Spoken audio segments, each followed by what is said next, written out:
स्वागत है आप सभी का दलित दस्तक के कार्यक्रम जनमत में।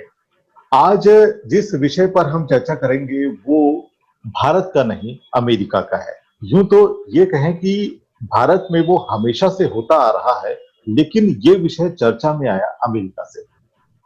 हम बात करेंगे, जो आज का विषय है वो है अमेरिका की तरह करोड़ों भारतीय जॉर्ज को आखिर क्यों नहीं मिल पाता भारतीय गोरों का समर्थन।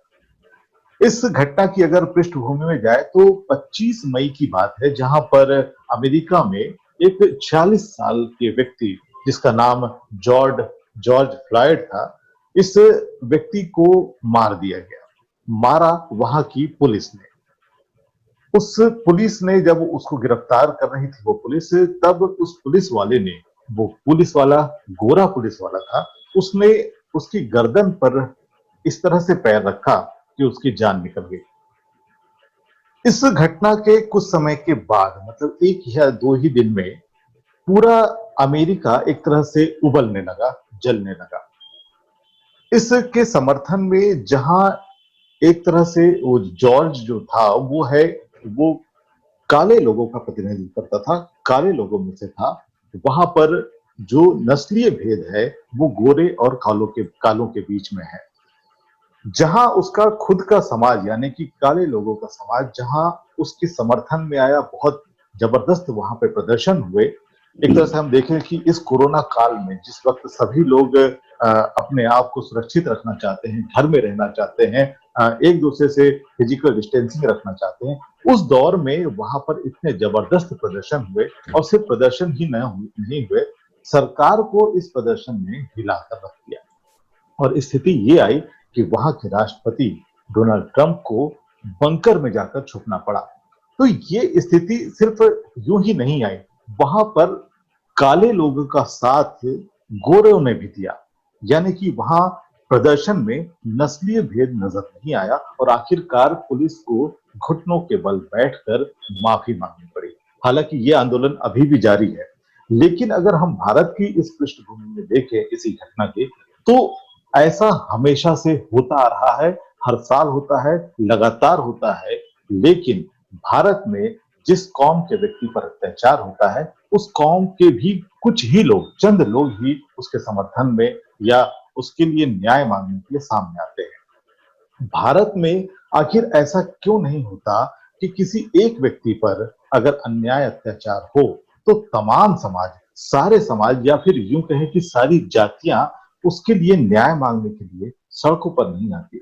अगर हाल की घटना अगर हम देखें तो एक हथिनी के मारे जाने पर जब विस्फोटक से वो मर गई, तो पूरा देश उसमें शोक व्यक्त करने लगा, पूरे देश की वो आवाज बन गई। ये एक जानवर के प्रति प्रेम दिखाने की बात थी। लेकिन यही प्रेम कभी अगर यहाँ पर दलित, मुस्लिम या अल्पसंख्यक में से कोई भी मारा जाता है या किसी के साथ अन्याय होता है, तो ये प्रेम या इस तरह की जो प्रतिक्रिया है वो सामने नहीं आती। हमारे साथ आज इस कार्यक्रम में चर्चा करने के लिए संजय श्रमण जोठे, जो कि स्वतंत्र शोधकर्ता है, और मध्य प्रदेश से है तनवीर इकबाल। आज के विषय की शुरुआती प्रतिक्रिया लेते हैं संजय जी से। जी बताएं। इसमें बहुत सारे फैक्टर्स हैं, जैसे कि आपने स्वयं बताया कि जिस तरीके से एक व्यक्ति की गैर इरादतन हत्या कह सकते हैं उसको, क्योंकि जो व्यक्ति जो श्वेत व्यक्ति उस जॉर्ज फ्लॉयड नाम के अश्वेत व्यक्ति को गिरफ्तार कर रहा था, तो हम ये नहीं मान सकते कि वो निर्णय पूर्वक उसकी हत्या ही करना चाहता था, है ना। इसको हम कह सकते हैं कि भाई उस प्रोसेस के दौरान उसकी जो कठोरता है, जो कि उसके एक सामाजिक बायस से आती है, उसकी एक अश्वेतों के प्रति जो छुपी हुई हिंसा की भावना है या क्रोध है या घृणा है, उसके जरिए वो कृत्य उसका हुआ है और उसके नतीजे में उसकी मौत हुई। लेकिन जो नागरिक समाज है अमेरिका का, उसने जिस तरह की प्रतिक्रिया दी है, और जैसा आपने ही ओपनिंग स्टेटमेंट में कहा था कि कोरोना की इस महामारी के बीच में, जबकि सबसे ज्यादा कैजुअलिटी अमेरिकी समाज में ही हुई है, उसके बावजूद जो श्वेत समाज है और अश्वेत समाज है, वो दोनों इस घटना के नतीजे में अपनी एक नैतिक साहस और नैतिकता का परिचय देते हुए सड़कों पर उतर आया।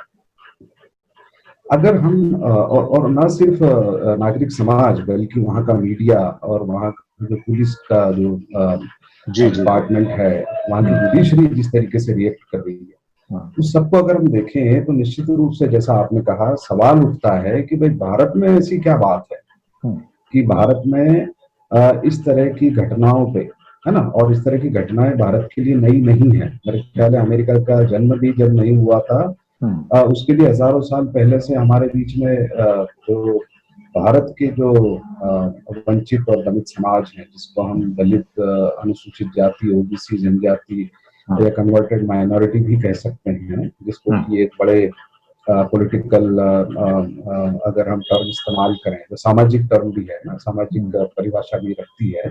जी। अगर हम बहुजनों की बात करें तो उन सबके प्रति जो हिंसा होती आई है, हम्म, जो कि शास्त्र सम्मत है, सामाजिक मर्यादाओं के द्वारा सजेस्ट की जाती है, हम्म, ऐसी हिंसाओं के खिलाफ भारत का नागरिक समाज और भारत के जो सरकारी विभाग हैं या फिर न्यायपालिका है या पुलिस है, प्रशासन है, मतलब you you can name any department, और किसी भी दिशा में आप चले जाएं, उनमें एक नैतिक साहस और कंसर्न का अभाव है। हम्म, इसलिए ये सवाल जरूर उठता है कि भारत में ये क्यों नहीं होता। मुझे लगता हम्म, है कि इसकी जो जड़ें हैं वो भारत के समाज का जो एक क्रमिक विकास हुआ है पिछले कई सैकड़ों सालों में, हम्म, वहाँ की जो पैथोलॉजी है, जी। सोशल पैथोलॉजी है, उसमें इसका उत्तर मिलेगा हमें। हम्म, और जब हम ये देखते हैं कि अमेरिका में या यूरोप में किस ढंग से समाज के प्रति और सार्वजनिक जीवन के प्रति उनकी जो उत्तरदायित्व की जो भावना है या एक हम्म, कंसर्न की जो भावना है, हम्म, भारत में उसका पूरी तरह अभाव है। हम्म, और इस अभाव को हम किन्हीं धार्मिक और शास्त्रीय प्रभावों के प्रतिबिंब के रूप में देख सकते हैं, जी है ना। जी। तो मैं हमेशा आग्रह करता हूँ, जब भी सोशल पैथोलॉजी की बात होती है या समाज में नैतिकता की या उत्तरदायित्व की या अकाउंटेबिलिटी की कमी की जब भी बात होती है, तो मैं हमेशा ये आग्रह करता हूँ कि हमें हमारे सांस्कृतिक क्रम विकास की उस प्रक्रिया में झांकना चाहिए जहाँ पे किन्हीं खास प्रवृत्तियों ने हमारे सामाजिक मनोविज्ञान को आकार दिया है। जी। और अब चलेंगे तनवीर जी के पास। जी तनवीर, क्या ख्याल है आपका इस विषय पर? सवाल ये उठता है कि इंडिया इतनी बड़ी डेमोक्रेटिक कंट्री है और यहाँ पे आए दिन इस तरह के मामले होते रहते हैं। उसके बावजूद भी कभी भी हमने यूनाइट होके इन चीज़ों के खिलाफ इतना बड़ा प्रोटेस्ट क्यों नहीं किया। उसका सिंपल सा रीज़न ये है कि हमारे इंडिया की जो सबसे बड़ी खूबसूरती है, यूनिटी एंड डाइवर्सिटी, उसी को हमारी कमज़ोरी बना दिया गया है। आज हमारे को इतने तरीके से बांट दिया गया है, इतनी क्लासेस में बांट दिया गया है कि हम चाहकर भी कभी एक दूसरे को सपोर्ट नहीं कर पाते। ये हमारी कमज़ोरी है कि हम इन चीज़ों को समझने के बावजूद भी एक तरह से खड़े नहीं हो पाते हैं। यहाँ पे सबसे बड़ा जो डिवीज़न हुआ है वो हिंदू मुस्लिम्स का हुआ है। उसके बाद विद इन हिंदू कम्युनिटी बहुत सारे डिविजन्स हैं, विद इन मुस्लिम कम्युनिटी बहुत सारे डिविजन्स हैं। जब भी बात आती है तो हम इतने फ़िरकों में, इतनी क्लासेस में बँट जाते हैं कि हमारी स्ट्रेंथ जो है वो पॉलिटिकल लीडर्स या उनकी पार्टी के सामने ज़ीरो हो जाती है। हमारे यहाँ लोग जज्बात से काम लेते हैं, लॉजिकल थिंकिंग नहीं है। गरीबी का फ़ायदा उठाया जाता है, हमारे यहाँ जो इलिटरेसी है उसका फ़ायदा उठाया जाता है, लोगों की मजबूरियों का फ़ायदा उठाया जाता है और इस तरह से पॉलिटिकल लीडर्स जो हैं वो हमारी कमज़ोरियों को अपनी ताकत बना लेते हैं। यहाँ लोगों को दिन दहाड़े मार दिया जाता है, कभी रिलीजन के नाम पे, कभी कास्ट के नाम पे, कभी कुछ उनको एलिगेशंस लगा के, कभी अगर आपने आवाज़ उठाई, अब तो ये हो गया कि आप सरकार के खिलाफ कुछ बोल भी नहीं सकते। तो इस तरह से चीज़ें जो है वो बद से बदतर होती जा रही हैं। समझने वाली बात यह है कि हमको लॉजिकल थिंकिंग में जाना है, हमको अपना दिल दिमाग साफ रखना है, क्योंकि जब तक हम ये नहीं करेंगे, जब तक हमारे पास जुल्म होता जाएगा। आज हम दूसरों के घर जला रहे हैं, कल हमारा घर भी जलेगा और हमारी कोई मदद करने नहीं आएगा। जिस दिन ये बात हमको समझ में आ जाएगी तो शायद उस दिन हम एक साथ खड़े होना सीख जाएंगे और यही हमारे लिए बेहतर है। जी हाँ, वाकई एक तरह से देखा जाए तो भारतीय समाज को एक बार फिर से संस्कारित करने की जरूरत है, हम ये कह सकते हैं। जी यहाँ बिल्कुल। यहाँ पर एक थोड़ा सा राजनीतिक या फिर यूं कहें कि सत्ता का जो एक प्रभाव होता है, हम इस पर भी थोड़ी सी चर्चा कर लें कि अमेरिका में जहां पर मीडिया और यहाँ तक कि वहाँ के जो प्रमुख अधिकारी हैं, पुलिस के अधिकारी हैं या सेना के अधिकारी, उन्होंने भी एक तरह से उन प्रदर्शनकारियों की पक्ष की बात कहते हुए ये कह दिया, राष्ट्रपति को मना कर दिया कि हम संविधान के साथ हैं, हम आपको बचाने के लिए काम नहीं करते हैं। भारत में ये चीज आपको नजर आती है? भारत में ये चीज नजर नहीं आएगी, बल्कि आपको इसका उल्टा नजर आएगा। जी। और इसका ये बड़ा दुर्भाग्यपूर्ण है, और इसका एक विशेष कारण है, क्योंकि भारत में जिस तरीके से भारत का समाज विकसित हुआ है, उसमें एक बड़ी आबादी को, जी। है ना, जिसे हम ओबीसी, अनुसूचित जाति और जनजाति के रूप में व्यक्त करते हैं, जो बहुजन के शब्द के द्वारा जो जाहिर किया जाता है, तो भारत का जो क्रम विकास हुआ है समाज के एतबार से या फिर संस्कृति या धर्म के एतबार से, उसमें इस बड़े तबके को, जो कि 80 से 85 या 90% तक माना जाता है, जो साहेब काशीराम ने जो जिस बहुजन की बात कही है, वह 85% और उससे भी कुछ अधिक है, जिसमें न सिर्फ ओबीसी, अनुसूचित जाति और जनजाति शामिल है, बल्कि हमारी कन्वर्टेड माइनॉरिटीज भी शामिल है। तो हमारी इवन जो शासन और प्रशासन की जो प्रक्रियाएं हैं, या न्यायपालिका भी जिस तरीके से काम करती आई है, उसमें यह देखा गया है कि इन तबकों के प्रति पर्याप्त संवेदनशीलता का अभाव रहा है।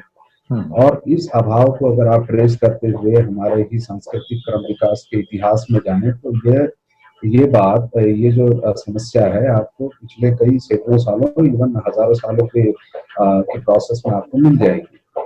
आपने एक बड़ा खूबसूरत प्रश्न उठाया है कि अगर एक पुलिस अधिकारी अमेरिका में राष्ट्रपति को यह कह सकता है कि भाई, अगर आपके पास इस घटना के बारे में कोई सृजनात्मक सुझाव नहीं है, कोई ऐसी बात नहीं है बोलने के लिए कि जो इसकी पीड़ा को कम कर सके या अनुशासन के प्रति सम्मान जगा सके, तो कृपा करके अपना मुंह बंद रखें। जी। एक पुलिस अधिकारी एक अपने ही राष्ट्रपति को ये कह सकता है। ये अमेरिका में संभव है। क्यों है? क्योंकि अमेरिका की जो बुनियाद है, वो एक ऐसी भूमि के रूप में उसका तस्वुर है, एक ऐसे नेशन या समाज के रूप में उसकी कल्पना की गई है, जो कि लैंड ऑफ अपॉर्चुनिटी है और सभी के लिए है। जी। जो कॉलोनियल आधिपत्य के बाद जिस तरीके से अमेरिका ने अपने आप को रीबिल्ड किया है, रिकंस्ट्रक्ट किया है, उसमें हम साफ देखते हैं कि जितनी भी आबादियां वहां पर रहने गई हैं, उनका अपनी भूमि के प्रति, एक राष्ट्र के प्रति और उस राष्ट्र की राजनीतिक, सामाजिक, प्रशासनिक प्रक्रियाओं में नैतिकता का एक विशेष आग्रह है, जिसको कि वो बहुत ऊपर रखते हैं। इस बात की कल्पना हम भारत में नहीं कर सकते, क्योंकि भारत में समाज के स्तर पे और धर्म के स्तर पे नैतिकता का ठीक से विकास नहीं हुआ है। इसलिए चाहे शासन की बात हो, प्रशासन की बात हो, न्यायपालिका की बात हो, हम उस विकसित नैतिकता और उस नैतिक उत्तरदायित्व का यहाँ पे बहुत कम प्ले हमको नजर आता है। भारत में हम इस बात की उम्मीद नहीं कर सकते कि कोई पुलिस अधिकारी या फिर कोई भी सांसद या पत्रकार या बॉलीवुड का हमारा कोई भी कलाकार या हमारा कोई क्रिकेट का भगवान इस मुद्दे पे उनको डर लगता है मुंह खोलने में, क्योंकि they have their own vested interest in whatever is going on. तो वो शोषण की, दमन की इस प्रक्रिया से लाभ लेने वाली जो संरचना है, जी, उस संरचना के हिस्से हैं। इसी कारण, और ये एक स्वाभाविक मनोवैज्ञानिक बात है, अगर कोई व्यक्ति शोषण की प्रक्रिया से लाभ ले रहा है, तो वह शोषण की इस प्रक्रिया को सीधे सीधे निशाने पर लेके उसकी निंदा करने से बचेगा। जी, ये बहुत बड़ी समस्या है। और इसी के कारण भारत में सामाजिक सरोकारों के प्रति मुखर होने की संभावना कम होती गई है, और वही उसी स्थिति में हम आज चर्चा कर रहे हैं। जी जी जी जी जी। भारत की अगर कभी अभिव्यक्ति की बात अगर करें, तो कहीं कहीं पर लोग हजारों या लाखों या यूं कहें कि पूरा भारत कभी कभी मोमबत्तियां लेकर निकल पड़ता है, वो भी एक तरह की प्रतिक्रिया है। लेकिन और वहीं पर अभी हाल ही में सोशल मीडिया पर पशु प्रेम को लेकर बहुत ज्यादा नजर आया, एक प्रदर्शन ही नजर आया। ये क्या केवल शो है या वास्तव में ऐसा कुछ है? ये बड़ा मजेदार सवाल है और इसका उत्तर बड़ा इससे भी ज्यादा मजेदार है। जी। अगर हम देखें तो भारत में बहुत सारी ऐसे बिंदु हैं सामाजिक जीवन में, हमारे सांस्कृतिक जीवन में, जहाँ पे हमारी एक बड़ी आबादी जो है वो अपनी नैतिकता को और अपने सामाजिक सरोकारों को बड़े विचित्र ढंग से पेश करती है। अगर आप अभी केरल में जो एक गर्भिणी हथिनी की दुर्भाग्यपूर्ण मौत हुई है ना, हालांकि ये अभी बहुत क्लियर नहीं है कि उसकी इरादतन हत्या की गई है ना, उसे किसी व्यक्ति ने जानबूझ के वो पाइनएप्पल खिलाया है जिसमें बारूद था, या फिर वो है ना, क्योंकि अक्सर ऐसा माना जाता है कि जो जंगली पशुओं को अपने खेत से दूर रखने के लिए बिजली के तारों का और इस तरह के विस्फोटकों का इस्तेमाल किया जाता है। और ये बहुत सामान्य बात है ना, it is not something new in our society. अभी देखिए ना, हिमाचल में बंदरों को मारने का आदेश दिया गया है। ठीक है, और मतलब जहाँ भी कृषक समाज है वो बहुत सारे तरीकों से इस तरह के पशुओं को दूर रखने का प्रयास करता है। लेकिन आज इस मुद्दे को बात करते हुए ना, अमेरिका में जो कुछ हुआ है और उसके बाद जब भारत में भी इस तरह का एक मूवमेंट शुरू हो गया ना, सिविल सोसाइटी के कुछ खास माध्यम से, उसकी पृष्ठभूमि में केरल में हुई इस घटना को चर्चा का विषय बनाना और उसे इस तरीके से पेश करना कि भाई ये तो पूरे केरल के तथा कथित शिक्षित समाज ना, इस तरह की कोट अनकोट वाली भाषा का इस्तेमाल किया गया है कि भाई ये देखिए, जिस केरल को और जिस केरल मॉडल को हम बड़ा अप्रिशिएट करते हैं और एक नजीर की तरह करना चाहते हैं, वहां पे शिक्षा का और वाइल्ड लाइफ के प्रति या जीवन के सम्मान के प्रति इनकी ये हालत है। तो मुझे लगता है ये एक राजनीति है।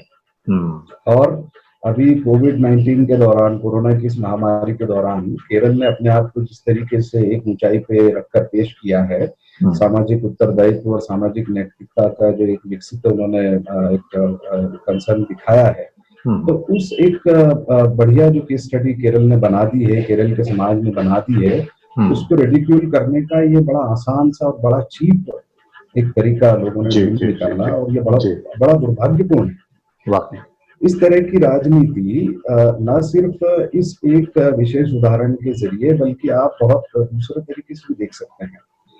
जब भारत में दहेज हत्या की बात की जाती है, या फिर आपको अगर याद हो, सत्यमेव जयते जब शुरू हुआ था, आमिर खान ने जब शुरू किया था कुछ साल पहले, तो उसमें बड़ा ही भावुक मुद्दा लिया गया था कन्या भ्रूण हत्या का।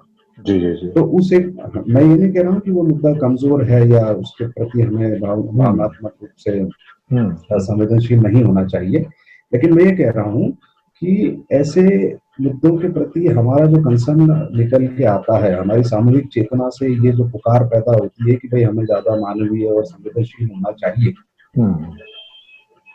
लेकिन इस तरह की इसके पैरेलल्स हमें दूसरे नजर नहीं आते। वहीं जब खैरलांजी होता है, भगाना कांड होता है, या रणवीर सेना के द्वारा सैकड़ों दलितों की जब हत्या कर दी जाती है, और वो भी योजना पूर्वक, तब ये कंसर्न कहाँ जाते हैं? तब निर्भया केस में जिस तरह के हमने एजुकेशन देखा है पूरे भारत में, जो कि सौभाग्यपूर्ण है, बहुत अच्छी बात है, मैं उसका समर्थन करता हूँ, वो बहुत अच्छी बात है, ऐसा होना भी चाहिए। लेकिन उसी ऑन द अदर हैंड अगर हम देखें, उसी के समानांतर भारत में सैकड़ों हजारों दलित महिलाओं का, ट्राइबल महिलाओं का अपमान और बलात्कार लगातार होता रहता है। लेकिन उसके प्रति हमारी सामूहिक चेतना में, हमारी नैतिक चेतना में वैसा ज्वार क्यों नहीं आता, ये बड़ा प्रश्न है। और अगेन इसका उत्तर वही मिलेगा कि भारत में जो नैतिकता है और नैतिकता की धारणा है वो फ्रैक्चर्ड है, वो यूटिलिटेरियन है, वो बहुत हद तक उसकी अपनी एक सिलेक्टिव सी एक दिशा है जिसमें वो काम करता है, और किन्हीं खास दिशाओं में वो अचानक से फुल स्टॉप मारकर बैठ जाता है। वाकई अगर देखा जाए तो एक बार फिर से इस पूरे समाज की मनस्थिति को समझने की जरूरत है, एक बार फिर से समाज को जागरूक बनाने की जरूरत है, और एक तरह से हम ये देखें तो संस्कारित करने की, वाकई सही तरीके से संस्कारित करने की समाज को अभी आवश्यकता है। आपने इस चर्चा में भाग लिया, आपका बहुत बहुत धन्यवाद। Thank you.